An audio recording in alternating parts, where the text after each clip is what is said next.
आप वहां पर मौजूद थे। इस इलेक्शन मुलतवी होने की करारदाद से पहले क्या हुआ, इसकी मंजूरी से पहले? देखें, आज जुमे का दिन था और सेनेट का इजलास जो है वो सुबह शुरू हुआ था। और जब जुमे की नमाज का वक्त हुआ तो इजलास थोड़ी देर के लिए मुलतवी हो गया। और उसके बाद जब नमाज हो गई तो उसके बाद चेयरमैन सेनेट के ऑफिस में कुछ सेनेटर्स इकट्ठे हो गए और कुछ सेनेटर जो हैं वो पार्लियामेंट हाउस से चले गए। तो मैं भी वहां पे बैठा हुआ था और वहां पे अक्सर सेनेटर्स जो है उनका ताल्लुक बलूचिस्तान अवामी पार्टी से था, बाप से, कुछ का ताल्लुक पीपल्स पार्टी से था और एक दो सेनेटर जो हैं वो पीटीआई के भी थे। तो जो 8-10 लोग थे वो यही यही बात कर रहे थे कि जी सेनेट का इजलास जो है वो चल रहा है, ये कब तक चलेगा और जो 8 फरवरी का इलेक्शन है होगा या नहीं होगा। तो पीपल्स पार्टी की एक खातून सेनेटर जो है वो मुझसे पूछ रही थी कि ये मामला क्लियर क्यों नहीं हो रहा। तो मैंने कहा ये इसलिए क्लियर नहीं हो रहा कि आपको पता है कि जो निगरान वजीर आजम साहब हैं वो चाहते हैं कि 8 फरवरी को इलेक्शन ना हो। तो उस पे सब हंस दिए, क्योंकि मैं 30 नवंबर को भी कैपिटल टॉक में ये कह चुका हूं, 30 नवंबर पिछले साल, कि इलेक्शन जो है वो मुलतवी करवाने की साजिश हो रही है। फिर पिछले हफ्ते भी मैंने ये बात रिपीट की थी, इसलिए मुझसे लोग ज्यादा पूछ रहे थे। और ये जितने भी सेनेटर थे इनमें से 5-6 सेनेटर खुद इलेक्शन लड़ रहे हैं बलूचिस्तान से, और कोई कौमी असेंबली का उम्मीदवार है, कोई सूबाई असेंबली का उम्मीदवार है। तो ये चेयरमैन सेनेट को बता रहे थे जी, कोई बता रहा है जी मेरे कागजात जो हैं वो मंजूर हो गए हैं, कोई बता रहा है जी मेरे पे ऑब्जेक्शन खत्म हो गई है।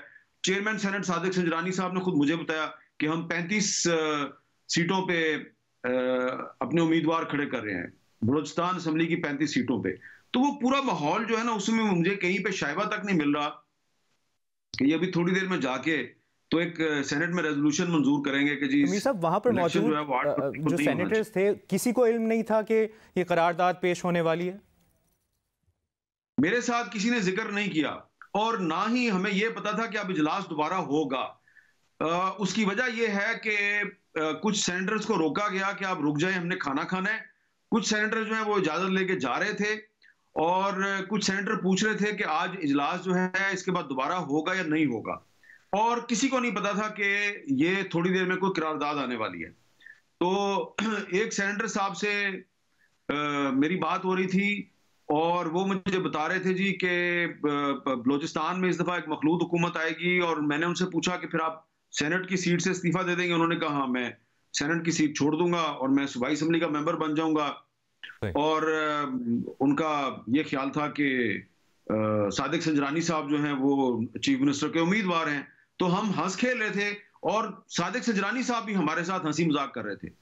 अचानक थोड़ी देर में सादिक संजरानी साहब के पास कोई बंदा आया, वो बाहर चले गए और उसके बाद वो 10-15 मिनट तक जब वापस नहीं आए और फिर आहिस्ता आहिस्ता मैंने देखा कि सेनेट के जो मेंबरान हैं वो उठ उठ के जाने लगे हैं। मैंने पूछा भाई आप लोग किधर जा रहे हैं? कहा जी कि सुना है कि इजलास हो रहा है नीचे। अच्छा। और कोई ज्यादा से ज्यादा 7 या 8 मिनट लगे हैं और अचानक सेनेट का इजलास शुरू हुआ। और जब इजलास शुरू हुआ तो उसमें 10-12 लोग थे और मैंने देखा मुस्लिम लीग नून के और पीपल्स पार्टी के कुछ सेनेटर जो हैं वो गैलरी में बाहर जो एंट्रेंस है, सेनेट हाउस की जो एंट्रेंस है, वहां पे खड़े होके एक दूसरे के साथ सरगोशियों में सलाह मशवरा कर रहे हैं, अंदर जाएं ना जाएं। और एक सीनियर जो मुस्लिम लीग नून के रहनुमा हैं वो तेजी से उन्होंने फोन कॉल मिलाई और वो कहीं गायब हो गए। और एक और जो खातून सेनेटर हैं पीपल्स पार्टी की, वो भी मैंने देखा कि वो भी फोन पे किसी से बात करने की कोशिश कर रही है। मुझे समझ आ गई कि सेनेट में कुछ होने लगा और 5-6 मिनट लगे और एक करारदाद पेश हुई और वो करारदाद दिलावर खान साहब ने पेश की। और दिलावर खान साहब के बारे में सबको पता है कि उनकी कोई पार्टी नहीं है, वो चेयरमैन सेनेट के करीबी दोस्त हैं। पहले वो मुस्लिम लीग नून के साथ थे, फिर उन्होंने मुस्लिम लीग नून को खैरबाद कह दिया, वो यूसुफ रजा गिलानी साहब के साथ जाकर बैठ गए, फिर उन्होंने यूसुफ रजा गिलानी साहब को भी खैरबाद कह दिया। तो टोटल हाउस में 14 मेंबर थे, 14 में से 12 जो हैं उन्होंने सपोर्ट की। और फिर बाकी जो सेनेटर साहिबान हैं जो अंदर इजलास में नहीं गए, उनका फिर जब कांटेक्ट हो गया अपने साथियों के साथ, तो उन्होंने फिर कोशिश की कि अब हम दोबारा एक नई करारदाद लेके आए और जो ये पहले करारदाद 12 लोगों ने मंजूर किया हम इसको मुस्तरद करवा दें। लेकिन इस दौरान चेयरमैन सेनेट ने इजलास मुलतवी कर दिया और इस तरह जो तो 8 फरवरी के इंतखाबात के खिलाफ एक साजिश है मेरा ख्याल है वो बुरी तरह नाकाम हो गई है, क्योंकि